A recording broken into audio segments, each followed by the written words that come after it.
तो कैसे हैं आप सभी। आज का जो वीडियो लेक्चर है इसमें हम लोग फिर से 5 क्वेश्चन को लेकर डिस्कस करेंगे और साथ ही साथ हम लोग इसमें समझेंगे। देखिए, जो भी क्वेश्चंस इसमें मैं बता रहा हूँ ये सारे क्वेश्चंस में से इतना चांस है कि कुछ ना कुछ क्वेश्चंस आने की ज़्यादा संभावना है, इसलिए इसको आप नेग्लेक्ट ना करें, है ना।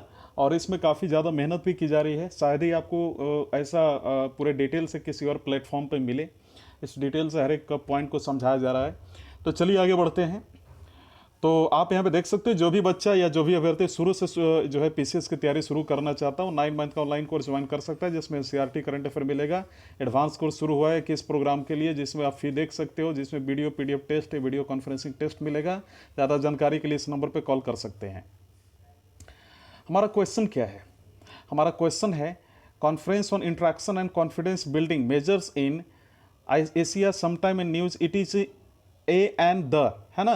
तो इस पर ध्यान दें। तो हमारा क्वेश्चन क्या है कि एशिया में बातचीत और विश्वास निर्माण उपायों पर चर्चा, ये मतलब हिंदी इसको बोला जाता है, लेकिन सीसा का अलग ही हिंदी होता है, इस चीज़ का थोड़ा सा ध्यान दीजिएगा। हालांकि सीसा को अलग नाम से जाना जाता है ना, सीसा को एक अलग तरीके से उसको संबोधित किया जाता है, ये आप थोड़ा सा ध्यान देंगे, है ना। तो देखिए यहाँ पे बात क्या समझना है कि ये किन अभी जो खबरों में था, ये क्या है, अंतर्राष्ट्रीय संधि है या फिर एनजीओ है, क्या है? आप इसमें से थोड़ा चूज कीजिए। ऑप्शन है, सॉरी, ऑप्शन आपके पास सामने है, 2 सेकंड का समय है, आप इसमें जो है सोचिए क्या आंसर होगा। इसका ऑप्शन सी होगा, अंतर सरकारी मंच यानी इंटर गवर्नमेंटल फोरम। देखिए अभी क्या है कि न्यूज आया था, है ना, अगस्त महीने का, और अभी भी हाल में न्यूज आया था इसी 2-3 दिन पहले कि भारत ने अंतर्राष्ट्रीय निपटान समझौता संधि पर हस्ताक्षर किया है, जिसके बाद सुगमता रैंकिंग का जो है कारोबार सुधरेगा। देखिए सिंगापुर और 7 अगस्त को, है ना, सिंगापुर 7 अगस्त यानी भाषा भारत ने बुधवार को संयुक्त राष्ट्र के अंतर्राष्ट्रीय निपटान समझौता संधि UNISA पर हस्ताक्षर कर दिया। और सिंगापुर में भारत के उच्चायुक्त जो जावेद अशरफ ने भारत सरकार की ओर से संधि का हस्ताक्षर किया, और इस संधि पर हस्ताक्षर करने से कारोबार सुगमता बढ़ने की उम्मीद है ना। ये चीज़ की थोड़ा सा ध्यान देंगे। और सिंगापुर के मध्यस्थता संधि नाम से जाने जाने वाली इस करार पे 46 देशों ने हस्ताक्षर किए, और सिंगापुर के गृह एवं विधि मामलों के मंत्री के सान मुगम के इस करार पर हस्ताक्षर के उत्सव में शामिल होने वाले 70 देशों के उनके मजबूत समर्थन के लिए धन्यवाद किया, है ना। और उन्होंने कहा कि दुनिया के 3 बड़ी अर्थव्यवस्था अमेरिका, चीन और भारत इस समारोह में शामिल हुई। चलिए, ये तो हमने देखा। अब यहाँ पे आप देख सकते हो कुछ यहाँ पे जो आप जो डिटेल्स हैं इसके बारे में आप यहाँ पे पढ़ सकते हो। आप इसके है ना, देखिए यहाँ पे एक्सप्लेनेशन दिया हुआ है। अगला जो है उसके बारे में देखते हैं। शहरी सहकारी बैंकों के लिए साइबर सुरक्षा के लिए 2020 या 2023 प्रौद्योगिकी विजन हाल ही में जारी किया गया था, उसके बारे में जो है आपको बताना है कि वो किसके द्वारा किया गया था। आप सोचिए, आपके पास 2 सेकंड है।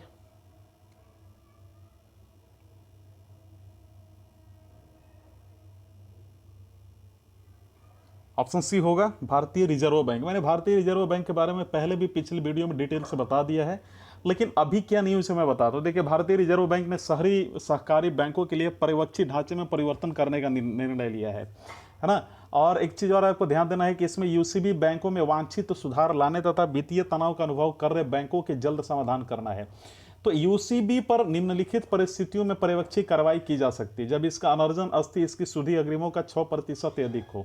दूसरा, जब इसका जोखिम भारतीय आस्तियों की तुलना में पूंजी अनुपात 9% से नीचे हो, और जब इसने लगातार 2 वित्तीय वर्षों के लिए घाटा उठाया हो या इसकी बैलेंस शीट पर घाटा हो, है ना। तो साथ ही आरबीआई बैंकिंग अधिनियम विनियम अधिनियम 1949 की धारा 35 के तहत सभी समावेशी निर्देशों को लागू करने जैसी विभिन्न कार्रवाई भी कर सकता है। बैंकिंग लाइसेंस रद्द करने के लिए कारण बताओ नोटिस जारी करने पर भी आरबीआई द्वारा विचार किया जा सकता है दोस्तों, यदि यूसीबी का सामान्य कामकाज अपने जमाकर्ताओं के हित में हो, है ना। तो आरबीआई के 25वें जो गवर्नर है वो शक्तिकांत दास से, याद रखिएगा, मुख्यालय मुंबई में स्थापित हुआ था 1 अप्रैल 1935 को कोलकाता में। ये ध्यान दीजिएगा, कोलकाता, है ना, ये ध्यान देंगे आप थोड़ा सा। चलिए अगला है क्वेश्चन, उसकी ओर बढ़ते हैं। इसका एक्सप्लेनेशन आप देख सकते हैं यहाँ पे, है ना। तो क्वेश्चन, रेस समिट 2020 का संचालन किनके द्वारा किया जा रहा है? सोचिए, 2 सेकंड समय है।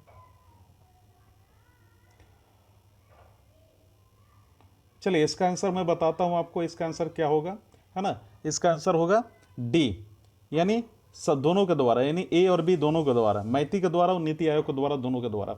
अब थोड़ा सा इसके बारे में हम लोग डिटेल लेते हैं क्योंकि जानना जरूरी है। तो मोदी जी जो है प्राइम मिनिस्टर 5 अक्टूबर को जो है एआई पर सम्मेलन का उद्घाटन करेंगे, और इसमें क्या खास है ये भी आपको जानने की ज़रूरत है। देखिए अभी हाल ही में क्या हुआ है कि इसमें एक बहुत इंपॉर्टेंट न्यूज़ भी आई है इसी को लेकर कि कृत्रिम मेघा यानी एआई पर आयोजित शिखर सम्मेलन रेस 2020 का उद्घाटन होगा 5 अक्टूबर के प्राइम मिनिस्टर के द्वारा। ऑनलाइन होने वाले इस सम्मेलन का आयोजन इलेक्ट्रॉनिक्स एंड सूचना प्रौद्योगिकी मंत्रालय तथा नीति आयोग संयुक्त रूप से कर रहे हैं। ध्यान रखिएगा, आधिकारिक बयान के अनुसार सामाजिक सशक्तिकरण के लिए जवाबदेह एआई 2020 यानी रेस 2020 विषय पर आयोजित यह सम्मेलन वैश्विक होगा। आपको समझ में आ रहा है? तो बयान के अनुसार रेस 2020 का आयोजन 5 अक्टूबर से 9 अक्टूबर तक होगा, और इसमें महामारी से निपटने की तैयारी में एआई का उपयोग और समावेशी और एआई और सफल नव प्रवर्तन के लिए भागीदारी जैसे विषयों पर विशेषज्ञ अपनी बातें रखेंगे और परिचर्चा करेंगे। आपको मालूम होना चाहिए कि इलेक्ट्रॉनिक्स और सूचना प्रौद्योगिकी मंत्रालय के सचिव प्रकाश साहनी ने कहा है कि कृत्रिम मेघा उद्योगों में एक उत्प्रेरक रूप में उभरा है और यह विकास की गति देने में रूपांतरीकरण भूमिका निभा सकता है। और उन्होंने कहा कि शिखर सम्मेलन में सामाजिक सशक्तिकरण में एआई की भूमिका पर गहराई से विचार विमर्श होगा। हालांकि एक चीज़ आपको मालूम होना चाहिए कि एआई 2035 तक भारतीय अर्थव्यवस्था में 957 अरब डॉलर का इजाफा कर सकता है। अगली जो है उसके बारे में हम लोग जानते हैं ना। चलिए, नीति आयोग के बारे में आप पढ़ चुके हैं ऑलरेडी, और आपको भारत की राज व्यवस्था वाली बुक यानी इंडियन पॉलिटी में मिल जाएगा। अगला क्वेश्चन है, उस बारे में थोड़ा सा हम लोग ध्यान देते हैं, बहुत इंपॉर्टेंट है। वर्तमान में AEOI और ढांचा कभी कभी भारत और भारत और किसके बीच में जो है संबंधित समाचार इससे रिलेटेड आता है। 2 सेकेंड थोड़ा सोचिए, माफ़ कीजिएगा, हिंदी में आप थोड़ी देख सकते हैं कि थोड़ी प्रॉब्लम है यहाँ पे, बट कोई नहीं, आगे से सुधार लिया जाएगा। आंसर क्या बताइए? आंसर बी होगा। क्या होगा? बी, है ना, इसका आंसर बी होगा। अब थोड़ा इसके बारे में जानकारी लेते हैं, ठीक है। स्विट्जरलैंड होगा। तो अभी क्या है कि हाल ही में स्विट्जरलैंड के सरकार ने, मैं जो न्यूज़ है उससे रिलेटेड बता रहा हूँ ताकि आपको मालूम होना चाहिए कि क्या न्यूज़ है।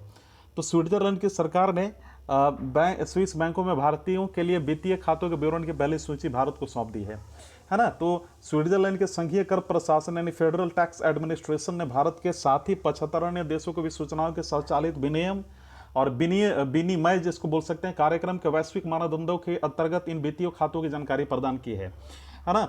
इस चीज़ ध्यान दीजिएगा। हालांकि इस कार्यक्रम के तहत उन वित्तीय खातों की जानकारी को साझा किए जाने का प्रावधान है जो वर्ष 2018 में बंद कर दिए गए हैं और या अभी सक्रिय हैं। ये चीज़ थोड़ा सा, है ना, ध्यान दीजिएगा क्योंकि बहुत इंपॉर्टेंट है। अच्छा, एक चीज़ और कि सामान्य रिपोर्टिंग मानक भी आप समझिए क्या है। OECD परिषद ने सामान्य रिपोर्टिंग मानक CRS जिसको बोलते हैं उसका अनुमोदन 15 जुलाई 2014 को किया था।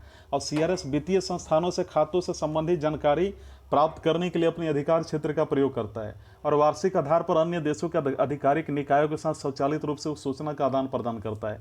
लेकिन क्वेश्चन आता है कि सर ये OECD है क्या? यानी आर्थिक सहयोग और विकास संगठन, यानी organization of economic corporation and development, है ना। तो आर्थिक सहयोग और विकास संगठन की स्थापना वर्ष 1961 में विश्व व्यापार और वैश्विक आर्थिक उन्नति के लिए की गई थी, है ना दोस्तों। तो वर्तमान में OECD के सदस्य देशों की संख्या कितनी है? 36 है। और OECD का मुख्यालय फ्रांस की राजधानी पेरिस में है। महासचिव एंजल गुरिया हैं, ठीक है। अब थोड़ा स्वीडन के बारे में जानकारी लेते हैं क्योंकि देखिए थोड़ी जानकारी मैं देता हूँ, ठीक है। स्वीडन जो है यूरोपीय महाद्वीप में उत्तर में स्कैंडिनेविया प्रायद्वीप में स्थित एक देश है। स्टॉकहोल्म इसकी राजधानी और सबसे बड़ा शहर है। स्वीडिश भाषा इसकी मुख्य भाषा या फिर राजभाषा हम बोल सकते हैं।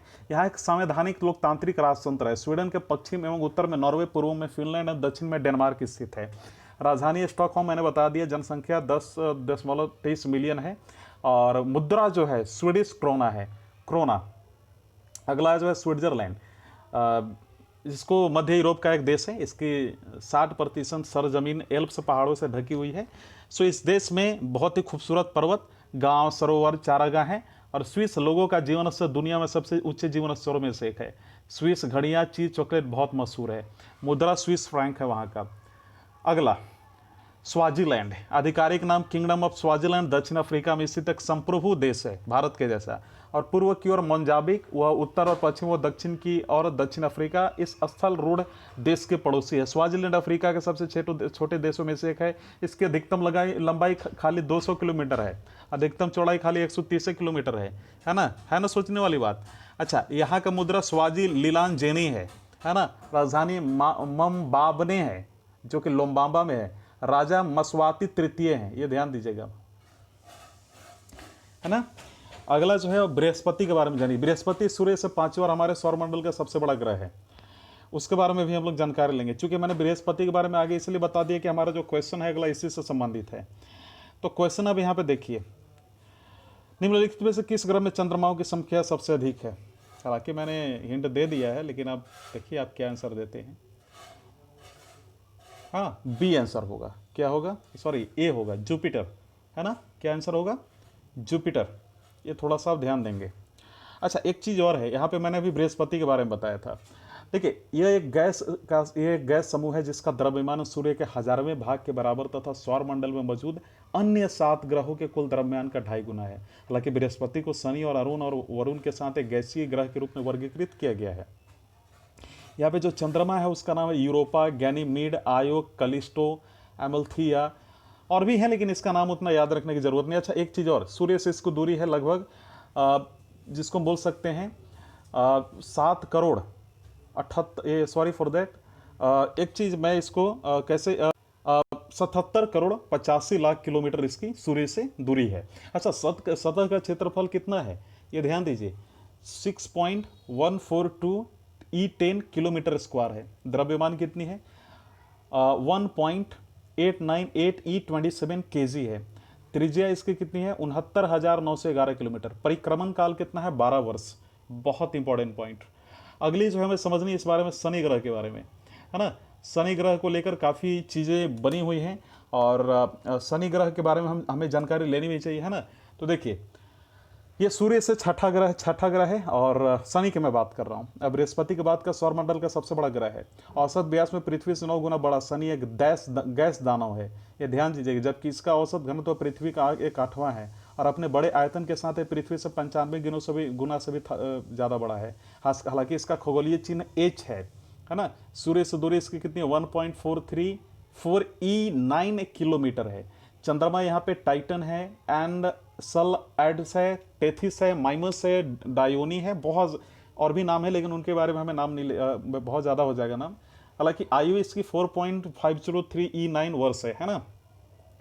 अच्छा, यहाँ पे ध्यान देना है, इसके उपग्रह हैं 200 ऑब्जर्व है। हालांकि 62 जो है ऑर्बिट में सिक्योर हैं, जिसमें 53 का नाम अभी तक घोषित हो चुका है और बाकी का नहीं हुआ 9 का। अच्छा, इसका जो विश्ववितीय सतह गुरुत्वाकर्षण 10.44 मिलीमीटर, जिसको हम बोल सकते हैं मीटर पर सेकेंड स्क्वायर है ना, यानी 1.065 ग्राम इसका हम बोल सकते हैं। अच्छा, एक चीज़ और है, अरुण यानी यूरेनस जिसे बोलते हैं, है ना। अच्छा, यूरेनस हमारे सौरमंडल में सूर्य से 7वां ग्रह है। व्यास के आधार पर यह सौरमंडल का तीसरा सबसे बड़ा, द्रव्यमान के आधार पर चौथा बड़ा ग्रह है और द्रव्यमान में यह पृथ्वी से कम 14.5 गुना अधिक भारी और आकार में पृथ्वी से 63 गुना अधिक बड़ा है ना। सूर्य से दूरी इसकी कितनी है 2 दशमलव, जिसको हम बोल सकते हैं सूर्य से इसकी जो दूरी है काफ़ी इंपॉर्टेंट, आपको ध्यान देना है।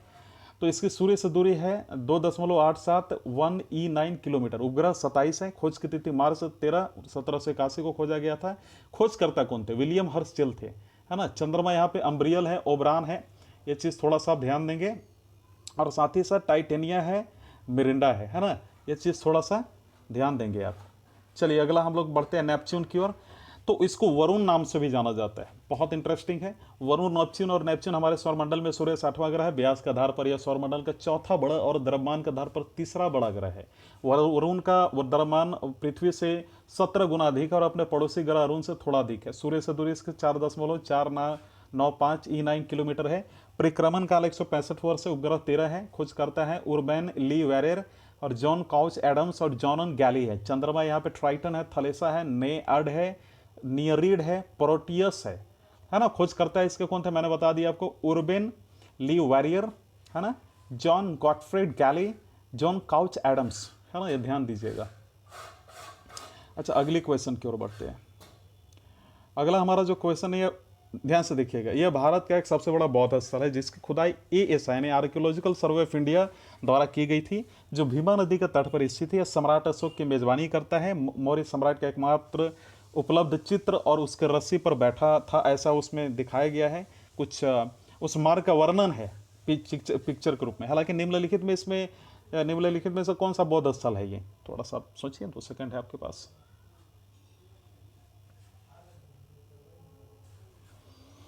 ऑप्शन इसका सी हो गया, यानी सन्नति, है ना। चलिए इसके बारे में थोड़ी जानकारी लेते हैं।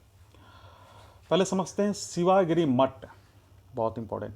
देखिए, इसको शारदा मठ सरस्वती का मंदिर कहते हैं, जिसे श्री नारायण गुरु ने केरल में वर्कला के पास शिवगिरी नामक गांव में बनाया था। गुरुदेव ने पूर्णिमा के अवसर पर 1912 अप्रैल में श्री शारदा मठ में, है ना, माता सरस्वती देवी जी का प्रतिष्ठा किया था, है ना। तो ये ध्यान दीजिएगा थोड़ा सा।